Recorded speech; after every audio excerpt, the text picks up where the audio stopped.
আসসালামু আলাইকুম, সবাইকে কেমন আছেন? আচ্ছা, ধন্যবাদ। সবাই চুপ হয়ে গেলেন এই জন্য। গান কি নিয়ে লিখেছি? গানটা লেখা প্রায় 7-8 মাসের বেশি হয়ে গেছে। আহ, অনেক আগে লেখা, রিলিজ করতে একটু দেরি হয়ে গেল। গানটা একটা স্যাড ব্যালাড গান। আমি তো আসলে গত 20-22 বছরের স্যাড ব্যালাড গানের জন্যই আপনাদের কাছে বেশি ভালোবাসা পেয়েছি। অনেক জনরেরই গান করেছি, কিন্তু স্যাড ব্যালাড আমার স্বকীয় ধারাই বলা যায়। সো যখন গানটা লিখেছি তখন মনে হচ্ছে যে কি নিয়ে লেখা যায়, কারণ এত গান আমি লিখেছি, আমার আশেপাশেও কত ভালো ভালো গীতিকাররা লিখেছে প্রেম নিয়ে, কি নিয়ে লেখা যায়। আমার যেটা মনে হয়েছে, প্রেমের কোন অংশটা নিয়ে গান লেখা হয়নি সেরকম একটা অংশ খুঁজে বের করার চেষ্টা করি। So, আমার যেটা মনে হয়েছে, প্রেমে আহ, অনেক সময় একটা অধ্যায় থাকে। যখন মানুষ আরেকটা মানুষের প্রেমে পড়ে যায়, অনেক প্রেম, তখন অনেক প্রত্যাশা থাকে, তাই না? তো প্রত্যাশার পূরণ না হলে কি হয়? কষ্ট। যখন অনেক বড় ভুল হয়ে যায়, তখন কিন্তু কষ্টটা অনেক বড় হয়ে যায়। কিন্তু এমনও তো হয় যে আপনি যাকে ভালোবাসেন তাকে আপনি ভালোবাসেন, কিন্তু সে যে কষ্টটা দিয়েছে সেই কষ্টটা আপনি পুষে রাখছেন। আপনি কষ্টে চুরমার হয়ে যাচ্ছেন, কিন্তু আপনি ভালোবাসাটা থেকে নিজেকে মুখ ফেরাতে পারছেন না। এই অনুভূতিটা হয় না? যে একজন মানুষকে ভালোবাসি আবার একজনকে ঘৃণাও করি একই সাথে। এই অনুভূতিটা আসলে কেমন, যে একটা মানুষকে ভালোবাসি, আমি জানি যে আমি তাকে ভালোবাসতে হয়তো চাই না, কিন্তু তাও ভালোবাসছি, এরকম একটা ফিলিং থেকে গানটার চিন্তাটা আসে। আর আমার যেটা মনে হয়, এই গানের নাম হচ্ছে একা ঘর আমার, কিন্তু সবচেয়ে ইম্পর্টেন্ট ওয়ার্ড হচ্ছে অবহেলা। সো এই গানটা আপনারা যখন শুনবেন, বাংলাদেশে যারা শুনবেন, একাই শুনতে হবে। কারণ কিছু গান আছে সবাই মিলে হই হুল্লোড় করে শুনতে হয়, কিছু গান একা আনমনে, মানে নিজের মনের মাঝের ওই জায়গাটায় চলে যাওয়ার জন্য শুনতে হয়, এটা সেই গান। এই গান হয়তো মোড়ে মোড়ে বাজবে না, এই গান হয়তো নিয়ে অনেক ধুমধাম হবে না, কিন্তু যেটা হবে, অসংখ্য মানুষ একা ঘরে এই গানটা শুনবে, আমার সেই বিশ্বাস। কারণ এই অবহেলার এই চিন্তাটা, ফিলিংটা সবার মাঝেই কম বেশি হয়তো জীবনে এসছে।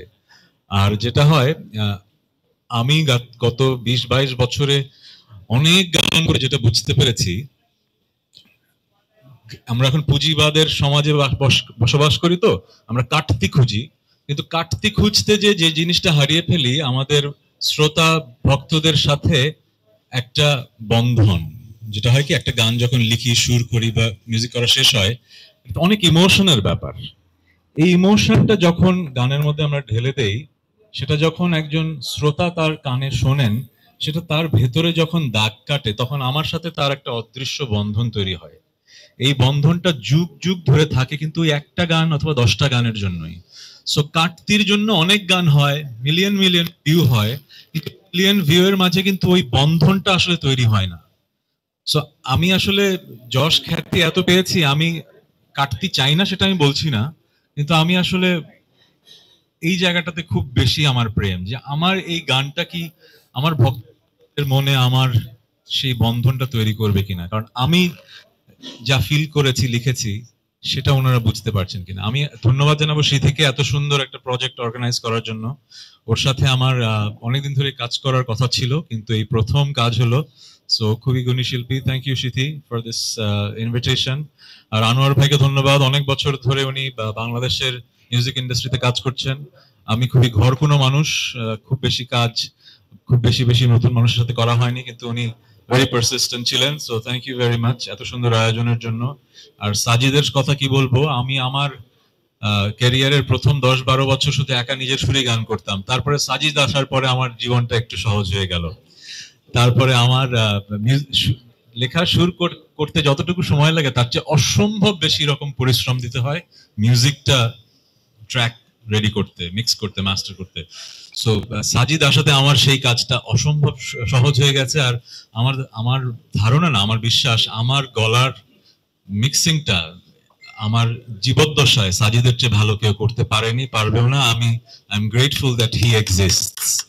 যেটা হয় কি, আমরা আর্টিস্ট আর সেলিব্রিটি দুটোর মাঝে কিন্তু একটা তফাৎ তৈরি করে ফেলি। যেরকম আপনারা আমাকে দেখছেন অ্যাজ এ সেলিব্রিটি, তাহসান আপনারা এত মানুষ এসছেন, এই যে 100 ক্যামেরা, এটা কিন্তু সেলিব্রিটি তাহসানের জন্য এসছে। আর্টিস্ট তাহসানের জন্য কয়জন এসছেন? তাই কি আসলে? এটা আমি বিশ্বাস করবো তখনই যখন আপনাদের নিউজের শিরোনাম এই গান নিয়ে হবে এবং আমার পার্সোনাল লাইফে এখন কি ঘটছে তা নিয়ে। তাই না? সো আমি যেটা বলতে চাচ্ছিলাম, আর্টিস্ট সেলফও আছে, সেলিব্রিটি সেলফও আছে। আমাদের, আমি যখন গান শুরু করি অনেক মানুষ আমার গান শোনে, কিন্তু আসলে দেখি যে মানে যে সময় অনেক হিট গান হয়েছে শুরুতে, আলো, প্রেমাতা, আলির শাহ, কখনো কোনো অ্যাওয়ার্ডে নমিনেশনও পায় না। আমি তখন বুঝতাম না ব্যাপারটা, যে কি ঘটনা, কি এই গান তো বাংলাদেশ সবাই শুনছে, এই বছরের সবচেয়ে হিট গানের মধ্যে এটা, তাহলে আমার নমিনেশনও পায় না কেন? তবে যেটা বুঝলাম যে আসলে আমি, আমার গান হয়তো অসংখ্য মানুষের হৃদয়ে যোগান দিচ্ছে, কিন্তু আমি সেলিব্রিটি হয়ে উঠতে পারিনি। তখন রিয়েলাইজ করলাম যে আসলে আর্টিস্ট সেলফটা যেরকম জরুরি, আমার গান টিকে থাকার জন্য আসলে সেলিব্রিটি হতে হবে। তারপর অনেক কাজ করেছি যেটা হয়তো শিল্পী সত্তার বাইরের কাজ, যেটার কারণে হয়তো সেলিব্রিটি হতে পেরেছি। এই কথা এই কারণে বলছি, ওই যে ছেলেটা এখানে বসে আছে সাজিদ সরকার, সে যদি অন্য কোনো দেশে মিউজিক প্রডিউসার হতো তাহলে কিন্তু সে কিন্তু সেলিব্রিটি হতো। আমি ওকে কোনোভাবেই খর্ব করছি না ওর জায়গাটা, কিন্তু বাংলাদেশে ও যত ভালো গান দিয়েছে এটা আসলে আনপ্যারালাল। কিন্তু গত 20 বছরে আমার হয়তো অসংখ্য হিট গান আছে, কিন্তু সুরকার হিসেবে এই ছেলেটা যা দিয়েছে, শুধু আমার সাথে না অনেকের সাথে, সেই পরিমাণ কিন্তু আমরা তাকে সেলিব্রিটি রেসপেক্টটা দেই না। তো আমি আজকে আপনাদের অনুরোধ করব, এত ক্যামেরা এসছেন আমার জন্য আমি জানি এবং ওনার জন্য, কিন্তু এখন থেকে ওনাদেরকে একটু ফোকাস করতে হবে।